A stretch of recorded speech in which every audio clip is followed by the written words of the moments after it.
یہ آج تک تاریخ میں پہلی دفعہ ہوا ہے کہ ایران نے عراق میں لانگ رینج میزائلیں پہنچائی ہیں۔ یہ بات امریکہ کے لیے اور اسرائیل کے لیے ایک بہت بڑا جھٹکا بھی ہے، کیونکہ امریکہ نے عراق کو منع بھی کیا تھا کہ تم نے ایران کا ساتھ نہیں دینا، اپنی فوج کو ایران کے ساتھ کھڑا نہیں ہونے دینا، لیکن اس کے باوجود بھی عراق نے ایران کے اندر اپنی لانگ رینج میزائلیں شفٹ کر کے جو جھٹکا اسرائیل اور امریکہ کو دیا ہے ان کی نیندیں حرام کر کے رکھی ہیں، اور یہ بات ثابت کر رہی ہے کہ ایران بھی اس جنگ کے لیے پیچھے نہیں ہٹ رہا، بلکہ وہ بھی اپنی پوری تیاری میں ہے۔ اس کے علاوہ یہ بات بھی ثابت کرتی ہے یہ چیز کہ ایران کو کسی پر بھروسہ نہیں ہے، اللہ کے سوا اسے کسی پر بھروسہ نہیں ہے، کیونکہ اسے پتا ہے کہ کسی بھی وقت ہمارے ساتھ کچھ بھی ہو سکتا ہے۔ جو بھروسے کے لیے کہتے بھی ہیں، ایران ایک حد تک ان پر بھی بھروسہ نہیں کرتا، اور ایران صحیح بھی ہوتا ہے۔ اور اب آپ پوچھیں گے کہ وہ کیسے؟ ذرا اس رپورٹ کو دیکھیے۔ رشیا کے صدر نے کہا ہے کہ اگر ایران پر حملہ ہوتا ہے ہم صرف مذمت کر سکتے ہیں، اگر ایران پر حملہ ہوتا ہے تو ہم ساتھ نہیں دیں گے، مطلب جنگ کے اندر ہم نہیں آئیں گے۔ اگر امریکہ اور اسرائیل ایران پر حملہ کرتے ہیں تو ہم اسرائیل اور امریکہ سے نہیں بھیڑیں گے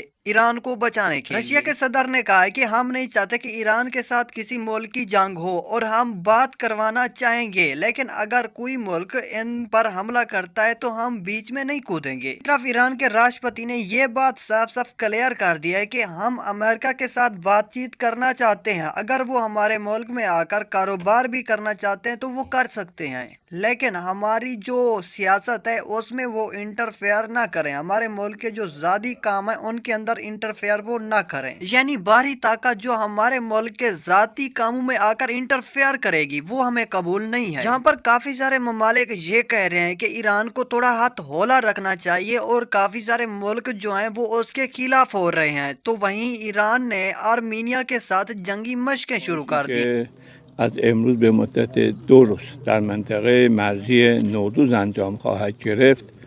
یگانهای عملیاتی مستقر در مرز جمهوری اسلامی ایران و ارمنستان است. هر کشور با یگانهای عملیاتی خودش این رزمایش انجام میده. عنوان رزمایش صلح است، چون منطقه مناطق مرزی دو کشور بدون هیچ گونه تهدید است. تدابیر لازم از قبل اندیشه شده، صلح پایدار هست، لذا این منطقه کاملا صلحی است. رزمایش هم بر اساس اون ما صلح گذاشت. هدف اصلی رزمایش Let this person speak and gesture with their hands, meaning they should gesture according to what they are saying. دوستو، یہ ہسٹری میں پہلی دفعہ ہوا ہے کہ جب نیتن یہو امریکہ میں پہنچا تو ڈونلڈ ٹرمپ نے نیتن یہو سے کہا کہ میں ایران سے جنگ نہ کرنے کے لیے ڈائریکٹ بات کروں گا، تو وہاں پر نیتن یہو کا جو ریئیکشن تھا وہ 5 سیکنڈ کے لیے ادھر ادھر 5-6 دفعہ دیکھنا، اور اس کے چہرے پر کوئی پھکی سی میل آنا، چہرے کا رنگ اڑ جانا، بےزتی معلوم کرنا، اس بگڑے ہوئے چہرے پر ایک ساتھ کئی سارے ریئیکشن آپ دیکھ سکتے ہو، کیونکہ یہ تو گیا ہی اسی مقصد کے لیے تھا کہ جتنا بھی جلدی ہو سکے امریکہ جو ہے وہ ایران پر حملہ کرے، لیکن ابھی گیم جو ہے وہ اس کے الٹ ہو رہی ہے، جس کی وجہ سے اس کا چہرے کا ریئیکشن جو ہے وہ کچھ اس طرح کا تھا۔ جب ٹرمپ کی سائڈ سے یہ جواب ملا تو نیتن یہو اپنی عزت بچانے کے لیے جواب دیا کہ اگر ایران اپنا نیوکلیئر فیسلٹیز اور نیوکلیئر پلانز کو برباد کر دے ٹرمپ کی آنکھوں کے سامنے تو ہم حملہ نہیں کریں گے، نہیں تو ہم حملہ کریں گے۔ ذرا آپ اس کی بات سنیے۔ מסיים עכשיו ביקור שני בארצות הברית תוך חודשיים, ביקור חם מאוד עם ידידי הנשיא דונלד טראמפ. יכולתם להתרשם מהקרבה הגדולה והידידות הגדולה בינינו, והיא באה לידי ביטוי בנושאים שדיברנו. קודם כל איראן. אנחנו מסכימים שלאיראן לא יהיה נשק גרעיני. זה יכול לעשות בהסכם, אבל רק אם ההסכם הזה הוא הסכם נוסח לוב, שנכנסים, מפוצצים את המתקנים, מפרקים את כל המכשורים, בפיקוח אמריקני, בביצוע אמריקני, זה טוב. אפשרות שנייה, שזה לא יהיה.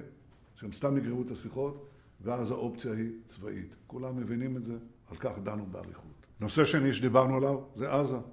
אנחנו נחושים לחסל את החמאס.